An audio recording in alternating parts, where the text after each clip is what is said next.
Hello everyone, welcome to KV teachers guild. So बच्चों, अभी हम स्टार्ट करेंगे 8th क्लास सिविक्स का चैप्टर नंबर 8, जिसका नाम है law and social justice. Law कानून और जस्टिस मतलब न्याय। तो इस चैप्टर में हम देखेंगे कि किस तरीके से लॉज बनते हैं और कैसे वो सोसाइटी में लोगों को जस्टिस दिलाने में हेल्पफुल है। Do you recall the story of a shirt from your class 7th book? 7th class की बुक में लास्ट चैप्टर था स्टोरी ऑफ अ शर्ट। तो क्या वो चैप्टर आपको याद है? वहाँ पर हमने देखा कि there is a chain of markets, पूरी एक चेन ऑफ मार्केट्स हैं जो कि लिंक करती है प्रोड्यूसर ऑफ कॉटन को to the buyer of the shirt in the supermarket. सबसे पहले जो पर्सन कॉटन को प्रोड्यूस कर रहा है, जो कपास उगाता है, यानी कि जो फार्मर है, और उस कॉटन से फाइनली जो शर्ट बनी, फाइनली उस शर्ट को खरीदने वाला बायर, इन दोनों को लिंक करता है एक चेन ऑफ मार्केट। तो होता क्या है, फार्मर ने कॉटन प्रोड्यूस की, उस कॉटन को फार्मर से लेगा एक ट्रेडर, वो ट्रेडर फिर उसको सेल करता था मर्चेंट को, मर्चेंट उसे देता था वीवर्स को, वीवर्स जो कि उससे थ्रेड को वीव करते हैं, उस कॉटन से यार्न बनाते हैं, वीवर से वापस मर्चेंट उसको लेता है, बेसिकली उनके काम के लिए कुछ वेजेस उनको पे करता है वीवर्स को। मर्चेंट फिर उसको सेल करता है एक फैक्ट्री ओनर को, जहाँ पर जो फैक्ट्री वर्कर्स हैं वो उस यार्न से क्लोथ बनाएंगे, उसको स्टिच करेंगे, शर्ट बनाएंगे। उसके बाद फैक्ट्री जो ओनर है वो उसको एक्सपोर्ट करता है बाहर, वो उनको एक्सपोर्टर्स को बेचता है बाहर की किसी फॉरेन मार्केट में। वो शर्ट आपको दिखाई देगी एक सुपर मार्केट में, जहाँ से फाइनली बायर उसको खरीदेगा। तो ये जो पूरी चेन है, फार्मर से ट्रेडर, देन ट्रेडर से मर्चेंट, मर्चेंट से वीवर्स, वापस मर्चेंट, मर्चेंट से फैक्ट्री ओनर, फिर exporters and then finally buyer. इस पूरी चेन में एक और चीज़ हमने देखी कि जो पर्सन उसमें मिनिमम कंट्रीब्यूट कर रहे हैं उनको मैक्सिमम प्रॉफिट होता है। सबसे ज़्यादा प्रॉफिट किसको होता था? जो पर्सन फाइनली उसको सेल करता है, वो बस उसके प्रमोशन में, एडवर्टीजमेंट में पैसा खर्च करता है और मैक्सिमम प्रॉफिट अर्न करता है। इसके अलावा मर्चेंट्स भी यहाँ पर प्रॉफिटेबल थे, मर्चेंट्स, ट्रेडर्स, एक्सपोर्टर्स, और जो लोग उसमें एक्चुअली काम कर रहे हैं, मैक्सिमम जो वर्क करते हैं वो उसमें बहुत कम कमा पाते हैं, जैसे कि फार्मर्स, इनको बहुत कम प्रॉफिट होता है, वीवर्स जो वीव करते हैं क्लोथ को, इनको बहुत कम प्रॉफिट होता है, और factory workers. So buying and selling was taking place at every step in this chain. इस चेन में हर स्टेप पर बाइंग और सेलिंग होती है। फार्मर ने सेल किया ट्रेडर को, ट्रेडर ने उसको बाई किया, फिर ट्रेडर ने सेल किया तो मर्चेंट ने बाई किया, फिर मर्चेंट ने सेल किया तो फैक्ट्री ओनर ने बाई किया, उसने सेल किया तो एक्सपोर्टर ने बाई किया, एक्सपोर्टर ने सेल किया तो बायर्स ने उसको बाई किया। तो हर स्टेप पर बाइंग और सेलिंग होती है चेन ऑफ मार्केट्स में। Many of the people directly और इनडायरेक्टली जो लोग इन्वॉल्व होते हैं प्रोडक्शन ऑफ शर्ट में, the small farmer producing cotton, चाहे वो छोटा सा फार्मर जो कि कॉटन को प्रोड्यूस करता है, वीवर्स रोड मार्केट में, या फिर वर्कर्स जो हैं गारमेंट या एक्सपोर्टिंग फैक्ट्री में, जो वीवर्स हैं, एक सेकेंड, वीवर्स, फार्मर्स, उसके बाद फैक्ट्री वर्कर्स, या फिर जो लोग एक्सपोर्टिंग फैक्ट्री में काम कर रहे हैं, वर्कर्स हैं, ये लोग एक्सप्लॉयटेशन फेस करते हैं। एक्सप्लॉयटेशन मतलब कि अनफेयर सिचुएशन को फेस करते हैं इन द मार्केट। अभी मार्केट्स हर जगह, markets everywhere tend to be exploitative of people. हर स्टेप पर मार्केट लोगों को एक्सप्लॉयट करता है, चाहे वो वर्कर्स हो, चाहे कंज्यूमर्स हो, या फिर प्रोड्यूसर्स हो।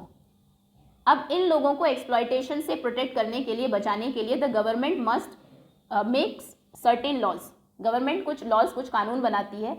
ये लॉज ट्राई करते हैं टू इंश्योर कि जो अनफेयर प्रैक्टिसेस हैं उनको एट मिनिमम रखा जाए मार्केट्स में। तो मार्केट के चेन में बहुत सारे लोग इन्वॉल्व होते हैं, कई लोगों का एक्सप्लॉयटेशन होता है। एक्सप्लॉयटेशन से लोगों को बचाने के लिए लॉज बनाए जाते हैं। Let us take a common market situation. तो एक बहुत ही कॉमन मार्केट सिचुएशन का एग्जाम्पल लेते हैं जहाँ पर लॉ ने एक इंपॉर्टेंट रोल प्ले किया है। This is the issue of workers wages. और जिस इशू की हम बात करने वाले हैं ये है वर्कर्स की वेजेस का इशू, काम के बदले जो उनको पैसे मिलते हैं। Private companies, contractors, business persons, मतलब जिनके लिए वर्कर्स काम कर रहे हैं, they normally want to make as much profit as they can. ये तो हम देख चुके हैं। इन सभी लोगों का मेन मोटिव होता है ज़्यादा से ज़्यादा प्रॉफिट अर्न करना। In the drive for profits, और प्रॉफिट्स को कमाने के लिए they might deny workers their rights and not pay them wages. For example, मान लीजिए प्रॉफिट को मैक्सिमाइज करने के लिए ये वर्कर्स को वेजेस नहीं पे कर रहे हैं या फिर कम पे कर रहे हैं, क्योंकि प्रॉफिट होता क्या है, मैथ्स में हमने देखा है, selling price minus cost price. Cost price जितना कम होगा प्रॉफिट उतना ही ज़्यादा होगा, तो उसको कॉस्ट कटिंग बोलते हैं। अभी कॉस्ट कटिंग के लिए उन्होंने जो वर्कर्स हैं उनको पैसे कम पे किए, wages come the. In the I of the law, और कानून की नज़रों में ये इलीगल है, रॉन्ग है to deny workers their wages. आप वर्कर्स को उनकी वेजेस देने से मना नहीं कर सकते। इसी तरीके से इंश्योर करना कि वर्कर्स अंडर पेड भी ना हो, कि वो 100 रुपीज़ का काम कर रहा है और आप उसको सिर्फ 10 रुपीज़ दे रहे हैं, अंडर पेड भी नहीं होने चाहिए, या फिर और are paid fairly. There is a law on minimum wages. तो गवर्नमेंट ने कानून बनाया है law on minimum wages. Minimum wages का कानून है जहाँ पर काम के लिए कम से कम इतनी वेजेस तो आपको पे करनी ही है, वो फिक्स कर दी गई है। A worker has to be paid not less than minimum wage by the employer. जो एम्प्लॉयर है, एम्प्लॉय करता है, लोगों को काम पर रखता है, उसको अपने एम्प्लॉयज़ को मिनिमम वेजेस से कम वेजेस वो नहीं दे सकता। ये लॉ है, ये कानून है। The minimum wages are revised upwards every few years. हर साल में, क्योंकि महंगाई बढ़ती है, तो हर कुछ सालों में ये जो वेजेस हैं इसको रिवाइज किया जाता है। मान लीजिए अभी 100 रुपीज़ हैं, आफ्टर 4 ईयर्स मिनिमम वेजेस 150 हो गई, इस तरीके से अपवर्ड किया जाता है, इसको थोड़ा सा ऊपर किया जाता है हर कुछ सालों में रिवाइज करके। ओके, तो हमने देखा कि जो वर्कर्स हैं उनकी जो वेजेस से रिलेटेड इशू है उसको सॉल्व करने के लिए, क्योंकि एम्प्लॉयर तो अपने प्रॉफिट को मैक्सिमाइज करना चाहेगा, उसके लिए उसको कॉस्ट कटिंग करनी होगी, और कॉस्ट वो कहाँ से बचाएगा? वर्कर्स को कम पे करके। तो गवर्नमेंट ने लॉ बना दिया कि इससे मिनिमम वेजेस आप उस पर्सन को नहीं दे सकते हैं। As with the law on minimum wages which is meant to protect workers. तो जो ये कानून है मिनिमम वेजेस का, ये किन के लिए है? वर्कर्स के लिए, उनको प्रोटेक्ट करने के लिए है। इसी के जैसे और बहुत सारे लॉज हैं जो कि प्रोटेक्ट करते हैं इंटरेस्ट ऑफ प्रोड्यूसर्स। जो प्रोड्यूसर्स हैं, एम्प्लॉयर है, उनके इंटरेस्ट को भी, कंज्यूमर के इंटरेस्ट को भी इन द मार्केट। ये हेल्प करते हैं इंश्योर करने में कि जो रिलेशन है बिटवीन द 3 पार्टीज। 3 पार्टीज कौन कौन सी है? वर्कर्स, कंज्यूमर्स जो उसको खरीद रहे हैं, बायर्स हैं, प्रोड्यूसर्स जो प्रोड्यूस कर रहे हैं। इन तीनों के बीच का जो रिलेशन है वो इस मैनर में गवर्न हो कि वो एक्सप्लॉयटेटिव ना हो, किसी के लिए भी, किसी का भी एक्सप्लॉयटेशन ना हो, चाहे वो प्रोड्यूसर्स हैं, कंज्यूमर्स हैं या फिर वर्कर्स हैं। सभी से रिलेटेड कुछ लॉज हैं, सभी के कुछ राइट्स हैं। अभी ये एक पिक्चर आपको गिवन है, workers in a textile mill in Ahmedabad. यहाँ पर एक अहमदाबाद की टेक्सटाइल मिल में वर्कर्स को दिखाया गया है। Faced with greater competition from power looms. तो पहले ये टेक्सटाइल मिल्स होते थे, उसके बाद पावर लूम आ गए जो कि इलेक्ट्रिसिटी से चलते थे, मैन पावर की उनमें बहुत कम ज़रूरत थी। तो उसके बाद इन टेक्सटाइल मिल्स को कॉम्पिटिशन मिलने लगा पावर लूम से, जिसकी वजह से a majority of textile mills closed during the 1980s and 1990s। 1980 और 90 के बीच में बहुत सारे जो टेक्सटाइल मिल्स थे वो बंद हो गए, बहुत सारे लोग इसमें बेरोजगार भी हो गए। पावर लूम्स क्या होते हैं? ये एक स्मॉल यूनिट है जिसमें 4 से 6 लूम्स होते हैं। अच्छा, पावर लूम में क्या होता है? जो यार्न है उसको फैब्रिक में कन्वर्ट किया जाता है, मतलब कि जो थ्रेड है, देखो ऐसे, वैसे ये टेक्सटाइल मिल का है, ये थ्रेड होता है, इससे कपड़ा बनाया जाता है। तो 4 से 6 पावर लूम में लूम्स होते हैं, और जो ओनर है पावर लूम का वो ऑपरेट करता है with hired and family labour, क्योंकि बहुत कम लोगों की ज़रूरत है तो उसके फैमिली के ही लोग इन पावर लूम्स में काम कर लेते हैं, या फिर कुछ लोगों को वो हायर कर लेता है। और ये तो हम सभी जानते हैं, वेल नोन है कि जो कंडीशन है of work in the power looms are far from satisfactory. जिनके पास पावर लूम्स हैं, प्रीवियस क्लास में भी आई थिंक इसी चैप्टर में हमने देखा था, वो लोग बहुत ज़्यादा अर्निंग उनकी नहीं है, उनकी जो कंडीशन है वो सेटिस्फैक्ट्री से बहुत दूर है। अभी ये एक टेबल आपको गिवन है, आप क्लास में डिस्कशन करके इस टेबल को फिल करेंगे। But merely making laws is not enough. लेकिन आपने बस कानून बना दिया, इतना ही काफ़ी नहीं है। The government has to ensure that these laws are implemented. Government को ये भी इंश्योर करना है कि ये जो कानून है ये इम्प्लीमेंट भी हो, लागू भी हो। इसका मतलब ये है कि लॉ को इन्फोर्स भी कराना है। इन्फोर्समेंट इवन मोर इम्पॉर्टेंट हो जाता है जब हम लॉ में जो है वीक लोग प्रोटेक्शन सीक करते हैं फ्रॉम द स्ट्रॉन्ग। जो ताकतवर लोग हैं, जब उनसे कमज़ोर लोगों को बचाने की बात आती है तो कानून बनने से ज़्यादा इंपॉर्टेंट है कि वो सही से इन्फोर्स हो। For example, to ensure that every worker get fair wages. हमने देखा मिनिमम वेजेस एक्ट बना है, अब ये इंश्योर करने के लिए कि हर वर्कर को फेयर अमाउंट ऑफ वेजेस मिले, गवर्नमेंट को रेगुलरली इंस्पेक्ट करना होगा वर्क साइट्स को, जहाँ पर लोग काम कर रहे हैं, रेगुलरली वहाँ पर जाना होगा, उनसे पूछना होगा और पनिश करना होगा उनको जो इस लॉ को वायलेट कर रहे हैं। जब वर्कर्स पुअर होते हैं, गरीब होते हैं, पावरलेस होते हैं, इतनी ताकत उनके पास नहीं होती, तो the fear of losing future earnings और facing reprisals often force them to accept low wages. India में वैसे इतनी अनएम्प्लॉयमेंट है तो उनको लगता है कि अगर हम जो हमें काम देने वाले एम्प्लॉयर्स हैं उनके अगेंस्ट जाएंगे तो एक रिप्राइजल उनको फेस करना होगा, वो क्योंकि स्ट्रांग है। दूसरा हो सकता है कि फ्यूचर में वो उनको जॉब ही ना दे, तो अर्निंग का जो मीन है वो भी चला जाएगा। तो कई बार जो वर्कर्स हैं वो कम वेजेस को भी एक्सेप्ट कर लेते हैं, उसी में ही काम कर लेते हैं। एम्प्लॉयर्स को ये बात अभी अच्छे से पता है कि ये कुछ कहेंगे नहीं, क्योंकि लोग बहुत ज़्यादा है, काम बहुत कम है, और वो इसको यूज़ करते हैं अपनी पावर को to pay workers less than fair wage. जो फेयर वेज है उससे कम उसको पे करने के लिए अपनी इस पावर को वो यूज़ करते हैं। तो इन ऐसे केसेस में बहुत क्रूशियल, बहुत इंपॉर्टेंट हो जाता है कि लॉज को अच्छे से इन्फोर्स कराया जाए। Through making, enforcing and upholding these laws, the government can control the activities of individuals और private companies so as to ensure social justice. So इन लॉज को बनाकर, इन्हें एनफोर्स करके, इन्हें इम्प्लीमेंट करके और इनको अपहोल्ड करके, मतलब इनको बनाए रखकर गवर्नमेंट कंट्रोल कर सकती है इंडिविजुअल्स और प्राइवेट कंपनीज की कुछ एक्टिविटीज़ को, और उससे वो सोशल जस्टिस को इंश्योर कर सकती है, कि सभी लोगों को न्याय मिले। Many of these laws have their basis in the fundamental rights guaranteed by the Indian constitution. So बहुत सारे ये जो लॉज हैं, कानून बने हैं, इनका बेसिस हमारे इंडियन कॉन्स्टिट्यूशन के फंडामेंटल राइट्स में ही है। कॉन्स्टिट्यूशन ने पहले ही उनके सिटीजन्स को कुछ राइट्स गारंटी किए हैं और उन्हीं को बेस लेकर बाद में ये कानून बनते हैं। फॉर इंस्टेंस, जैसे कि एक एग्जाम्पल आपको दिया है, the right against exploitation. Right against exploitation ये एक फंडामेंटल राइट है। जैसे कि एक फंडामेंटल राइट को हमने प्रीवियस 2 चैप्टर्स में देखा, राइट टू लाइफ जो आर्टिकल 21 गारंटी करता है, right against exploitation article 23 and 24 guarantee करते हैं। अभी ये राइट कहता क्या है? Says that no one can be force to work for low wages और अंडर बॉन्डेज। आप किसी को भी फोर्स नहीं कर सकते कम वेजेस पर काम करने के लिए, या फिर अंडर बॉन्डेज। बॉन्डेज मतलब स्लेवरी एक तरीके से, कि बाउंड कर दिया किसी पर्सन को बिना पैसे के काम करने के लिए। इसी तरीके से the constitution lays down, constitution ने ये भी कहा है कि no child below the age of 14 years shall be employed to work in any factory और माइंस और engaged in any other hazardous employment. 14 year से कम किसी भी बच्चे से आप फैक्ट्री में, माइंस में, या फिर किसी ऐसी जगह पर जो कि उसकी मेंटल और फिजिकल हेल्थ के लिए हार्मफुल है, ऐसी जगह पर उसको काम में एंगेज नहीं रख सकते हैं। तो ये सभी चीज़ें कॉन्स्टिट्यूशन में ऑलरेडी लिखी हुई है, ये राइट है उन पर्सन के। अब इन्हीं को बेस लेकर कुछ कानून बनाए गए हैं, जो पर्सन उनको वायलेट करते हैं क्या पनिशमेंट उनकी होगी, वो सभी चीज़ें उसमें बाद में लिखी गई है। अब हम देखते हैं कि प्रैक्टिकली किस तरीके से ये लॉज इंपॉर्टेंट रोल प्ले करते हैं और किस एक्सटेंट तक, किस हद तक ये एड्रेस कर पाते हैं हमारा जो कंसर्न है सोशल जस्टिस को लेकर उसे। ये कुछ क्वेश्चंस हैं जिनको हम इस चैप्टर में और एक्सप्लोर करेंगे। अभी 2 पिक्चर्स आपको गिवन है। अकॉर्डिंग टू 2011 सेंसस, 2011 के सेंसस के according over 4 million children in India aged between 5 and 14 work in various occupations including hazardous once.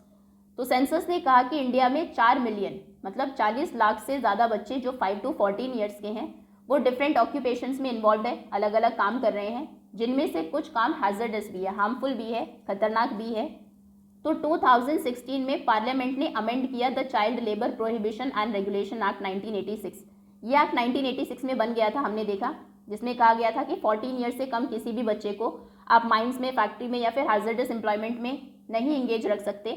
इसको बाद में अमेंड किया गया और कहा गया कि employment of children below the age of 14 in all occupation, कि कोई भी काम आप उससे नहीं करा सकते, भले वो हैजर्डस है, फैक्ट्री में है, माइन में है, कोई भी काम हो। ऑल ऑक्यूपेशन में 14 ईयर से कम बच्चे का एम्प्लॉयमेंट बैन है, और जो एडोलेसेंट्स हैं 14 to 18 ईयर्स, उनके लिए हैजर्डस ऑक्यूपेशन और प्रोसेसेस बैन है। ओके, तो पहले 14 से कम के लिए सिर्फ हैजर्डस सिचुएशंस में, माइंस में और फैक्ट्री में बैन था, फिर सभी ऑक्यूपेशंस में उनको बैन कर दिया गया, और वो जो हैजर्डस वाला कॉन्सेप्ट था वो एडोलेसेंट्स के लिए अप्लाई कर दिया गया, 14 to 18 ईयर्स के बच्चों के लिए।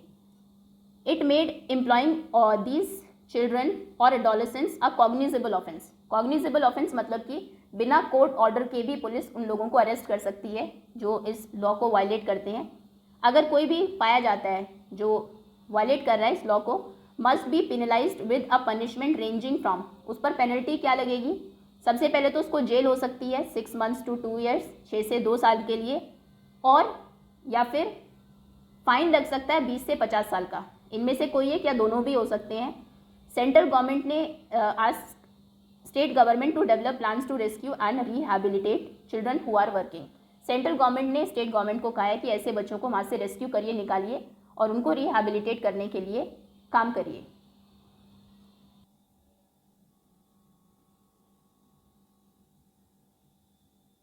ओके, सो अभी हम पढ़ेंगे वर्ल्ड के worst industrial disaster Bhopal gas tragedy के बारे में। इतने सालों के बाद आज भी भोपाल में आपको इसके आफ्टर इफेक्ट्स देखने को मिलेंगे। तो वर्ल्ड की वर्स्ट इंडस्ट्रियल ट्रेजेडी भोपाल में हुई 24 ईयर्स अगो। 24 क्या, अब तो 30 होने वाले हैं। 1984 का ये इंसिडेंट है। तो इसमें यूनियन कार्बाइड नाम की एक अमेरिकन कंपनी थी जिसकी फैक्ट्री भोपाल में थी और ये पेस्टिसाइड्स को प्रोड्यूस करती थी। अभी 2 दिसंबर 1984 में लगभग रात को 12 बजे मिथाइल आइसोसाइनाइड MIC नाम की एक हाईली पॉइजनस गैस यहाँ से लीक होना स्टार्ट होती है इस UC प्लांट से, यूनियन कार्बाइड प्लांट से। तो एक सर्वाइवर है अजीज़ा सुल्तान। देखिए वो कहती है कि एट अबाउट 12:30 लगभग 12:30 बजे मैं उठती हूँ to the sound of my baby coughing badly, क्योंकि इनका जो बच्चा था बहुत ज़्यादा उसको खांसी आ रही थी। इन द हाफ लाइट, अंधेरा था क्योंकि रात के 12:30 बजे थे। तो मैंने देखा कि room was filled with white clouds, पूरे रूम में ऐसे सफ़ेद धुआं भर गया है। लोगों की आवाज़ मुझे सुनाई दी, लोग चिल्ला रहे थे, दौड़ रहे थे। उसके बाद मुझे भी खांसी आने लगी और हर एक ब्रेथ के साथ ऐसा लग रहा था I was breathing in fire, और मेरी जो आइज़ थी दे वर ऑल्सो बर्निंग, वो भी जल रही थी। अब देखो नेक्स्ट मॉर्निंग क्या होता है। विद इन 3 डेज, 3 दिन के अंदर अंदर more than 8,000 people were dead, 8,000 से ज़्यादा लोगों की डेथ हो जाती है। And hundreds of thousands were maimed, और इनमें से कई हज़ारों लाखों लोग मेम हो जाते हैं, अपंग हो जाते हैं। कोई बॉडी पार्ट उनका बिल्कुल ही काम करना बंद कर देता है। देखो ये बच्चा आपको दिखाया गया है यहाँ पर। इस तरीके के अबनॉर्मल बच्चे वहाँ पर पैदा हुए। So most of those expose to the poison gas came from poor working class families. जो लोग एक्सपोज हुए इस पॉइजनस गैस से, उनमें कुछ गरीब लोग थे, कुछ वर्किंग क्लास लोग थे जो आसपास रहते थे प्लांट के। Of which nearly 50,000 people are today too sick to work, और उनमें से 50,000 लोग आज भी इतने बीमार हैं कि वो कोई काम नहीं कर सकते। और जो सर्वाइव्ड है, जो जिंदा बच गए हैं, उनमें सीवियर रेस्पिरेटरी डिसऑर्डर डेवलप हो गए हैं, सांस लेने में उनको बहुत प्रॉब्लम होती है, आई प्रॉब्लम्स एंड अदर डिसऑर्डर्स। और बच्चों में यहाँ पर बहुत पिक्यूलियर, बहुत अजीब सी एबनॉर्मैलिटीज़ डेवलप हुई, जैसे कि इस गर्ल को आपको दिखाया गया है इन द फोटो। ये देखिए, ये मास क्रेमेशन दिखाया गया है। बहुत सारे लोगों को एक जगह पर ऐसे ही रख के क्रेमेट कर दिया गया, उनको जला दिया गया। अभी ये जो डिजास्टर था ये कोई एक्सीडेंट नहीं था। जो यूनियन कार्बाइड कंपनी थी उसने जानबूझ के एसेंशियल, जो बहुत ज़रूरी सेफ्टी मेजर्स थे, उनको इग्नोर किया in order to cut cost, ताकि कॉस्ट कम लगे और उससे उनका प्रॉफिट बढ़े। Much before the Bhopal disaster, Bhopal disaster के बहुत पहले भी कुछ ऐसे इंसिडेंट्स वहाँ पर हो चुके हैं गैस लीकिंग के, जिसने कि कुछ वर्कर्स को इंजर कर दिया या फिर उसमें 1-2 वर्कर्स की डेथ भी हो गई। ये एक पिक्चर है, वहाँ के एम्प्लॉयज़ की जो यूनियन है वो प्रोटेस्ट कर रही है। अभी बहुत ज़्यादा ऐसे एविडेंसेस थे, सबूत थे, जो कि पॉइंट आउट कर रहे थे कि यूनियन कार्बाइड कंपनी ही रिस्पॉन्सिबल है इस डिज़ास्टर के लिए। उसके बाद भी उसने रिफ्यूज़ कर दिया, मना कर दिया रिस्पॉन्सिबिलिटी लेने से। सो फिर लीगल बैटल चली, गवर्नमेंट ने रिप्रेजेंट किया। ये जो सिविल केस था उसमें वहाँ के विक्टिम्स को अगेंस्ट UC, एक तरफ यूनियन कार्बाइड कंपनी थी, दूसरी तरफ गवर्नमेंट थी जो कि इन लोगों को रिप्रेजेंट कर रही थी। उन्होंने गवर्नमेंट ने फाइल किया 3 बिलियन कॉम्पनसेशन का केस इन 1985। 3 बिलियन रुपए दिए जाए, इन लोगों को कॉम्पनसेट किया जाए। लेकिन ये एक्सेप्ट हुआ सिर्फ 470 मिलियन का इन 1989। 4 साल तक केस चला, फिर 470 का एक्सेप्ट कर लिया लोगों ने। 470 मिलियन, 3 बिलियन का था, मतलब 3000 मिलियन का था। सर्वाइवर ने फिर अपील की सेटलमेंट के अगेंस्ट, लेकिन सुप्रीम कोर्ट ने कहा कि अगर आपने पहले एक्सेप्ट कर लिया है तो फिर वो जो अमाउंट है वुड स्टैंड, वो उतना ही रहेगा। ये एक और पिक्चर है जहाँ पर जो गैस विक्टिम्स हैं वो गैस रिलीफ मिनिस्टर के साथ हैं। अभी यूनियन कार्बाइड ने जो ऑपरेट कर रही थी उस प्लांट को वो बंद कर दिया, क्योंकि वैसे भी फॉरेन की कंपनी थी, लेकिन वो टन्स ऑफ टॉक्सिक केमिकल्स छोड़ गई यहाँ पर पीछे। अभी ये जो केमिकल्स हैं धीरे धीरे ग्राउंड में सीप होने लगा, नीचे जाने लगा, और वहाँ के पानी को भी इसने कंटामिनेट कर दिया। डाउ केमिकल्स, जो कि कंपनी अभी ओन करती है इस प्लांट को, उसने भी मना कर दिया कि वो इस क्लीनअप की रिस्पॉन्सिबिलिटी नहीं लेंगे। ये एक और पिक्चर आपको गिवन है जहाँ पर केमिकल्स के बैग्स आपको दिखाई देंगे UC प्लांट के आसपास। तो 24 साल के बाद लोग अभी भी फाइट कर रहे हैं जस्टिस के लिए, क्योंकि उनके पास सेफ ड्रिंकिंग वाटर नहीं है। सेफ ड्रिंकिंग वाटर के लिए, हेल्थ केयर फैसिलिटीज़ के लिए, जॉब्स के लिए उन लोगों को नौकरी भी मिले, जो कि उस UC में जो गैस लीक हुई थी उसकी वजह से इस कंडीशन में है कि कोई काम वो नहीं कर पा रहे हैं। उन्होंने ये भी डिमांड की है कि जो एंडरसन है, यूनियन कार्बाइड कंपनी के जो चेयरमैन थे, उनको भी, उनके अगेंस्ट भी क्रिमिनल चार्जेस लगे, उनको भी प्रोसिक्यूट किया जाए, उनको भी सज़ा मिले। सो ये जो स्ट्रगल है लोगों का जस्टिस के लिए, न्याय पाने के लिए, ये अभी भी चल रहा है। अच्छा, इसके बाद एक ज़रा ये पिक्चर और देखते हैं। Recently a large travel agency was asked to pay ₹8 lakh as compensation to a group of tourist. अभी रिसेंटली एक ट्रैवल एजेंसी थी जिसने उसके टूरिस्ट को 8 लाख का कॉम्पनसेशन दिया है। और था क्या, this foreign trip was poorly managed and they missed Disneyland and shopping in Paris. जो लोग टूरिस्ट, इस ट्रैवल एजेंसी जिन टूरिस्ट को घुमाने लेकर गई थी, उन्होंने उनको डिज्नीलैंड नहीं घुमाया और पेरिस में शॉपिंग नहीं कराई, तो इस वजह से उन्होंने उस कंपनी पर केस कर दिया और 8 लाख रुपए उस कंपनी को एज कॉम्पनसेशन देने पड़े। Then why did the victim of Bhopal gas tragedy then get so little for a lifetime of misery and pain. तो आप सोच सकते हैं कि जो भोपाल गैस ट्रेजेडी के विक्टिम्स थे, उनकी ज़िंदगी चली गई, लाइफ टाइम ऑफ मिजरी और पेन उनको मिला है, उनके लिए इतना कम कॉम्पनसेशन क्यों? तो इसी से हमारा नेक्स्ट टॉपिक है, what is a workers worth. India में एक वर्कर की क्या वर्थ है, क्या कीमत है? तो अगर हम ये समझें कि किन किन इवेंट्स की वजह से ये भोपाल डिजास्टर गैस ट्रेजेडी हुई है, तो पहले तो हमें ये पूछना होगा कि ये जो यूनियन कार्बाइड कंपनी थी, अमेरिकन कंपनी थी, इसने इंडिया में प्लांट सेटअप क्यों किया? इसका एक रीज़न तो ये है कि जो फॉरेन कंपनीज होती है वो इंडिया जैसी कंट्रीज़ में आती है चीप लेबर के लिए, क्योंकि यहाँ पर एम्प्लॉयमेंट लोगों के पास है नहीं, सस्ते में लोग काम कर देते हैं।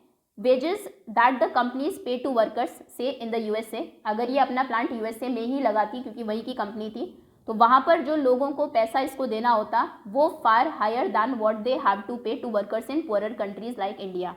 वो बहुत ज़्यादा होता कंपैरेटिवली जो कुछ पुअरर कंट्रीज़ हैं जैसे कि इंडिया, यहाँ पर जो इन्हें देना पड़ता है लोगों को लोअर पे में ही कम पे करके कंपनीज लॉन्गर आवर्स तक लोगों से काम कराती है। एडिशनल एक्सपेंसेस इनको नहीं देने होते, अगर ये यूएसए में होती लोगों को हाउसिंग फैसिलिटी भी उसको देनी पड़ती, उससे वो भी इनको नहीं करना। Such expenses for housing facilities for workers are also fewer, वो भी बहुत कम है। तो ये कंपनीज इस तरीके से कॉस्ट को सेव करती है और इस तरीके से हायर प्रॉफिट्स अर्न करती हैं।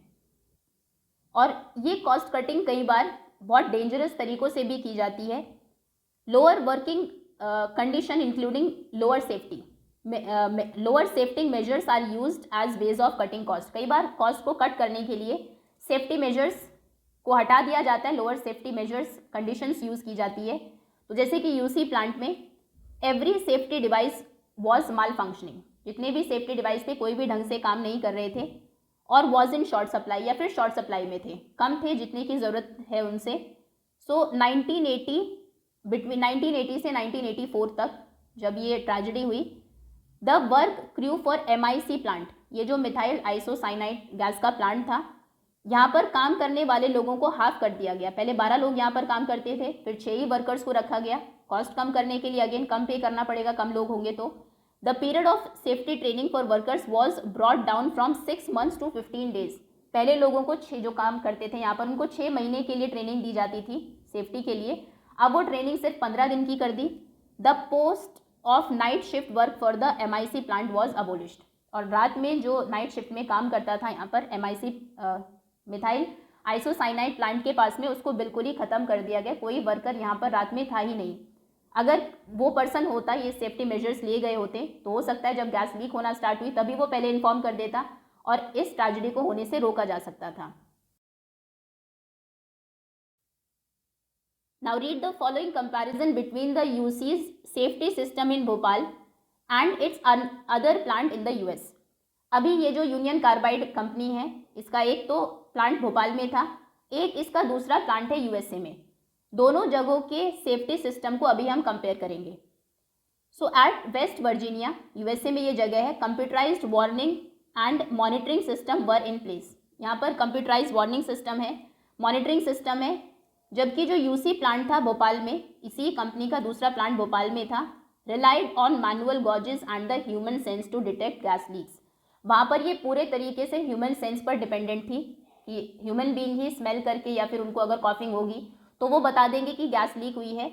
जबकि जो इनका प्लांट यूएसए में है, वहाँ पर कंप्यूटराइज वार्निंग सिस्टम है, मॉनिटरिंग सिस्टम है गैस लीक के लिए। दूसरा वेस्ट वर्जीनिया वाले प्लांट में emergency evacuation plans were in place, मतलब इमरजेंसी के केस में वर्कर्स को कैसे बाहर निकाला जाएगा, उसके लिए भी प्लानिंग की गई है, लेकिन ऐसा कोई भी प्लान भोपाल में नहीं है, बट नॉन एग्जिस्टेंट इन भोपाल।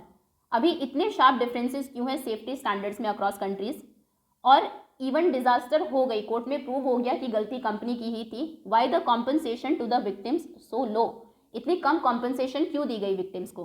तो एक तो अगर हम इसका आंसर देखें, what is perceived as the worth of Indian workers, उससे आपको पता लगेगा कि इंडियन जो वर्कर्स हैं क्या उनकी वर्थ समझी जाती है, क्या उनकी कीमत समझी जाती है। One worker can easily replace another, एक वर्कर अगर गया जल्दी उसको दूसरा रिप्लेस कर लेगा, क्योंकि अनएम्प्लॉयमेंट इतनी ज़्यादा है। Since there is so much unemployment, there are many workers, बहुत सारे ऐसे वर्कर्स हैं जो कि विलिंग है, इच्छुक है to work in unsafe conditions, unsafe conditions में भी वर्क करने के लिए in return for a wage, wages के, उन्हें बस पैसा चाहिए, कंडीशन कैसी है उसको वो बहुत ध्यान नहीं देते हैं उस पर, अनफेयर अनसेफ कंडीशन में भी वो काम करने के लिए तैयार हो जाते हैं।